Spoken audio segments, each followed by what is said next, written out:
Hello বন্ধুগণ, আমি সাদিয়া। আমি তোমাদের মাঝে আজকে মা ও ছেলের একটি নতুন গল্প নিয়ে হাজির হয়েছি। তোমরা যারা এখনো আমার চ্যানেলটি সাবস্ক্রাইব করো নাই তারা আমার চ্যানেলটি সাবস্ক্রাইব করে পাশে থাকা বেল আইকনটি বাজিয়ে রাখো, যাতে সর্বপ্রথম গল্পটি তোমার কাছেই পৌঁছায়। তাহলে গল্পটি শুরু করা যাক। আমার নাম সাদিয়া। আমার বিয়ে হয়ে গেছে প্রায় 1 বছর হচ্ছে। আমার সাথে আমার স্বামীর প্রায় শারীরিক মেলামেশা হইতো। আমি ফার্স্টে অনেক কষ্ট পাইতাম, পরে আস্তে আস্তে যত দিন যায় তত আস্তে আস্তে আমার সবগুলো স্বাভাবিক হয়ে যায়। এখন আমি আস্তে আস্তে অনেক মজা পাই। তারপর প্রায় 6 মাস পর আমাদের একটি ছেলে সন্তান হয়। ছেলে সন্তান হওয়ার পরে কিছুদিন আমাদের মেলামেশা অফ ছিল, তারপর আস্তে আস্তে আবার সেটি কন্টিনিউ হয়। এই দেখতে দেখতে চলে যায় প্রায় 3 বছর। আমার ছেলেটি অনেক বড় হয়ে যায়। ছেলেটি স্কুলে যাওয়া শুরু করে এবং আমার স্বামীর সাথে মেলামেশা প্রায়ই হয়। এবং আমার পরিবার চেয়েছিল যে আমাদের আরেকটি সন্তান হোক। তারা চাইছিল যে আমাদের একটি মেয়ে সন্তান হোক, কিন্তু তখন আর আমাদের সন্তান হইতেছিল না। আমরা প্রায়ই মেলামেশা করতাম, তবুও আমাদের সন্তান আসতেছিল না। কি করব কিছুই বুঝতে পারছিলাম না। অনেকের কাছ থেকে অনেক মতামত নিয়েছিলাম। অনেকে বললো কবিরাজ দেখাইতে, অনেকে বললো ডাক্তার দেখাইতে। তারপরে আমাদের শহরে একটি বড় ডাক্তার আসবে, সেটি জানার পরে আমি আমার স্বামীকে বললাম, চলো আমরা সেই ডাক্তারের কাছে যাই। পরে আমরা সেই ডাক্তারের কাছে গেলাম। ডাক্তার আমাকে বলল যে বসো। তারপর ডাক্তার আমাকে জিজ্ঞেস করলো বিস্তারিত। ডাক্তার আমাকে অনেক রকম প্রশ্ন করতে থাকে, বলে যে তুমি তোমার স্বামীর সাথে কতদিন পর পর মেলামেশা করো। তখন আমি বললাম যে আমি আমার স্বামীর সাথে সপ্তাহে 1 দিন মেলামেশা করি। ডাক্তার বলল এভাবে তো হবে না, তোমাকে তোমার স্বামীর সাথে রেগুলার মেলামেশা করতে হবে।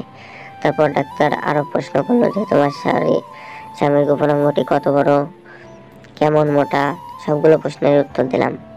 বললাম যে আমার স্বামীর গোপনাঙ্গটি একটি ছোট। স্বামীর মাল কি তোমার সে পর্যন্ত পৌঁছায় যেখানে পৌঁছালে তোমার সন্তান গর্ভধারণ করবে? তখন আমি বললাম যে ছোট তো, এই জন্য একটু অনেক কষ্ট হয় সেখানে পৌঁছাতে। পরে ডাক্তার আমাকে পরামর্শ দিল, তোমার স্বামীকে তুমি বলবা যখন তোমার সাথে মেলামেশা করবে এবং যখন মাল আউট হবে তখন তোমাকে অনেক জোরে জোরে করতে, তাহলে সেটি তোমার সে পর্যন্ত পৌঁছাবে। তারপর ডাক্তার বলল যে আমি ওকে অনেকগুলো ওষুধ লিখে দিচ্ছি, তুমি সেগুলো ওকে খাও। আমার বয়স প্রায় অনেক হয়ে গেছিলো, স্বামীর বয়সও অনেক হয়ে গেছে। তারপরেও আমার স্বামী বলল ঠিক আছে, ডাক্তার যখন বলছে তখন আমি ওষুধগুলো খাই। তারপর আমি আমার স্বামী বাসায় চলে আসলাম। আমাদের সংসার জীবন আবার সে আগের মতন চলতে লাগলো, কিন্তু আমার সন্তান হচ্ছিল না বলে আমার সংসার প্রায় ভেঙে যাবে এমন অবস্থায়। আমার শরীর ননদ চাইছিল যে আমাকে বাসায় থেকে বের করে দেবে। সে অবস্থায় আমি কি করবো ভেবে পাচ্ছিলাম না। তখন আমি আমার সেই ছোট্টবেলার বান্ধবীকে কল দিলাম। বান্ধবীর কাছে সম্পূর্ণ খুলে বললাম যে বান্ধবী, আমার এমন সমস্যা, আমি কি করতে পারি এখন? তখন বান্ধবী বলল যে অন্য কারো কাছ থেকে সন্তান নিয়ে নে। তখন আমি বললাম না না না, আমি সেটা করতে পারবো না। তখন বান্ধবী বলল যে অন্য কারো কাছ থেকে নিলে তুই কার থেকে নিবি? পরে বান্ধবী আমাকে একটি ভালো আইডিয়া দিল যে তোর বাসায় তোর সন্তান তো বড় হয়ে গেছে, তোর ছেলেকে দিয়ে তুই তোর সন্তানকে নে। কিন্তু আমি এই কথাটি শুনে হতবাক হয়ে গেলাম। বান্ধবী এই কথা বলছে। পরে আমি বান্ধবীকে অনেক গালাগালি করলাম যে তুই এগুলা বলছিস কেন, আমি এগুলা করতে পারবো না, এটা পাপ কাজ। তবুও বান্ধবী আমাকে বললো যে তুই বুঝতে পারছিস না, তোর এখন প্রয়োজন। আর তুই যদি অন্য কারোর কাছ থেকে সন্তান নিস তাহলে কিন্তু এটা ধরা খেয়ে যাবে, কারণ চেহারা অন্য হবে। আর তুই যদি তোর সন্তানের কাছ থেকে নিস তাহলে সেখানে কোনো প্রবলেম হবে না, আর এটা কেউ বুঝতে পারবে না। কিন্তু আমি আমার বান্ধবীর কথা শুনে অবাক হয়ে গেলাম। আমি আমার বান্ধবীকে বললাম, বান্ধবী তুই চুপ কর, এগুলো কথা বলিস না, এগুলো কথা পাপ, এগুলো কিছু করা যাবে না। বান্ধবী বলল, বান্ধবী এটাই করতে হবে, এটা করলেই তোর সম্পূর্ণ কাজ সফল হবে, না হলে তোর কাছে কোনো আর রাস্তা দেখতে পাচ্ছি না। পরে আমি আমার বান্ধবীকে বললাম, বান্ধবী আজ রাখি, পরে কথা হবে। তারপর আমি এই বিষয়টি নিয়ে ভাবতে থাকলাম। হঠাৎ করে আমি আমার ছেলের রুমে গেলাম রুম গোছাইতে।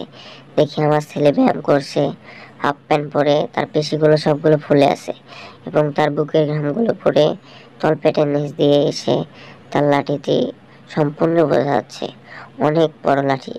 সেটি দেখে তো আমি আর নিজেকে কন্ট্রোল করতে পারতেছি না।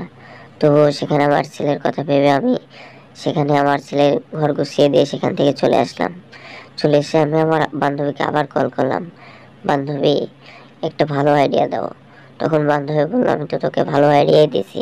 তখন আমি আমার বান্ধবীকে আজকের ঘটনা খুলে বললাম যে আমার ছেলের কাছে রুমে গিয়ে দেখি এই অবস্থা। তখন বান্ধবী আমাকে টিটকারি দিয়ে বলল যে তুই তোর ছেলের ওখানেও তাকিয়েছিস। তারপর বান্ধবী আমাকে অনেক গল্প শোনালো যে যখন তুই তোর ছেলের ওখানে গেছিস তোর কেমন ফিল হচ্ছিল, তোর ওখান দিয়ে পানি পড়ে নাই। তখন আমি বললাম বান্ধবী আমার তো পাশ দিয়ে ভিজে গেছিল, কি করতে পারি। তখন বান্ধবীকে বললাম বান্ধবী তুমি যদি আমার ছেলেকে পাও তুমি কি আমার ছেলেকে দিয়ে লাগাবে। তখন বান্ধবী বলল আমি তো লাগাতেই চাই, যদি চাই পরে চেষ্টা করে দেখব, এখন তুই আগে তোর কাজটা সেরে নে, তারপরে আমার দেখা যাবে। তখন বান্ধবীকে বললাম বান্ধবী তুমি কি এখন ফিঙ্গার দেখে যাচ্ছ। বান্ধবী বললো হ্যাঁ আমি এখন খেসাচ্ছি। তারপর বান্ধবীর সাথে কথা শেষ করলাম, কথা শেষ করে বাসায় ভাবতে থাকলাম কি করব ভেবে পাচ্ছি না। পরে সিদ্ধান্ত নিয়ে নিলাম যে আমার ছেলেকে দিয়ে আমার মেয়ে সন্তানটি নিতে হবে। তারপর সময় সুযোগ হচ্ছে না, সময় সুযোগ বের করা লাগবে। হঠাৎ করে একদিন আমাদের জমির কাজের জন্য আমার স্বামী শাশুড়ি সবাইকেই শহরে যেতে হয়। আমি বললাম এই তো আজকে সুযোগ পেয়ে গেছি, আজকে আমাকে আমার ছেলেকে দিয়ে কাজটি করাতে হবে। তখন আমি একটি কাজ করলাম, আমি আমার রুমের দরজা তালা মেরে দিয়ে আমার ছেলের রুমে গিয়ে চিত হয়ে শুয়ে পড়লাম এবং আমার বুকের উপর থেকে শাড়ি সরিয়ে ব্লাউজের দুটো বোতাম খুলে দিলাম এমনভাবে যাতে আমার ঢাপটি হাফ দেখা যায় এবং এমন জোরে ফ্যান ছেড়ে দিলাম যাতে আমার শাড়ি উপরে উঠে গিয়ে আমার খেলার মাঠটি সম্পূর্ণ দেখা যায়। তারপর আমি অপেক্ষা করতে থাকলাম ঘুমের ভান করে। হঠাৎ করে দেখি আমার ছেলে রুমে চলে আসছে। আমি ঘুমের ভান করে থাকলাম, ছেলে এসে আমাকে দেখে তো অবাক হয়ে গেল। আমার মায়ের এই অবস্থা অনেক সুন্দর লাগছে। ছেলে অবাক হয়ে কি করবে, আমার দিক থেকে চোখ তুলতে পারতেছে না। আমি কিন্তু আমার ছেলেকে বুঝতে দেই নাই আমি ঘুমের ঘরেই ছিলাম। তারপর দেখি আমার ছেলে আমার এখান থেকে চোখ ফেরাতে পারতেছে না। তারপর আমার ছেলে দিক থেকে একটু রুমের সাইডে গেল, রুমের সাইডে গিয়ে তার প্যান্টের চেন খুললো, চেন খুলে হাত দিয়ে খেঁচাতে থাকছে, কিন্তু আমি তো সবগুলো দেখতে পাচ্ছি। তখন আমি হুট করে উঠে আমার ছেলের দিকে তাকাতে আমার ছেলে ভয় পেয়ে গেল। ভয় পেয়ে আমার ছেলের সেটি প্যান্টের ভিতরে ঢোকাতে লাগলো। আমি বললাম কি করছো বাবা। ছেলে ভয়ে ভয়ে বলছে না মা কিছু করতেছি না। তখন আমি পিছন থেকে গিয়ে তার প্যান্ট খুলে নিলাম, প্যান্ট খুলে আমার মুখের মধ্যে তার ওইটা নিয়ে নিলাম, নিয়ে চুষতে আসি। আমার ছেলে তো লজ্জা পাচ্ছে। তারপর আমি চুষতে আসি এবং সে এরকম করছে। তারপর আমি বললাম যে বিছানায় নিয়ে গেলাম তাকে। আমি চিত হয়ে শুয়ে বললাম যে আমার ডাব দুটো খাও তুমি। ডাব দুটো খাইতে দিয়ে তারপরে তাকে আমার বুকের উপরে শুয়ে নিলাম। দেখলাম যে তাকে ডাব দুটোকে তার মাথা চেপে ধরছি আমার বুকের উপরে এবং দেখলাম যে তার ওইটা অনেক বড় হয়ে আছে। তারপর আমি এক হাত দিয়ে ওইটা আমার মাটির মধ্যে প্রবেশ করালাম এবং আমার ছেলেকে বললাম বাবা তুমি এখন ঠেলা মারো। তারপর আমার ছেলে ঠেলা মারলো। আমি অনেক আরাম পেলাম, জীবনেও পাই নাই, আমার স্বামীর সাথে করে আমি এত সুখ পাই নাই আমার ছেলেরটা দিয়ে যত সুখ পাচ্ছি, কারণ আমার ছেলের এটা ছিল অনেক বড় এবং মোটা। তারপর আমি ছেলেকে বললাম যে আমাকে তোমার গার্লফ্রেন্ড পাবো, গার্লফ্রেন্ড ভেবে আমাকে তুমি করতে থাকো, যত জোরে পারো আমাকে করতে থাকো।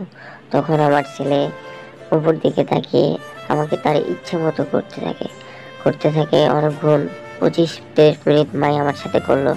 করার পরে আমার ছেলে যখন মাল আটকাবে তখন আমাকে বললো মা আমি মালগুলো কোথায় ফেলবো। আমি বললাম ভিতরে। তারপর আমার ছেলে আমার খেলার মাঠে মাল ফেলে দেয়, ওর মাল ফেলাতে আমি অনেক শান্তি পেলাম। তারপর আমার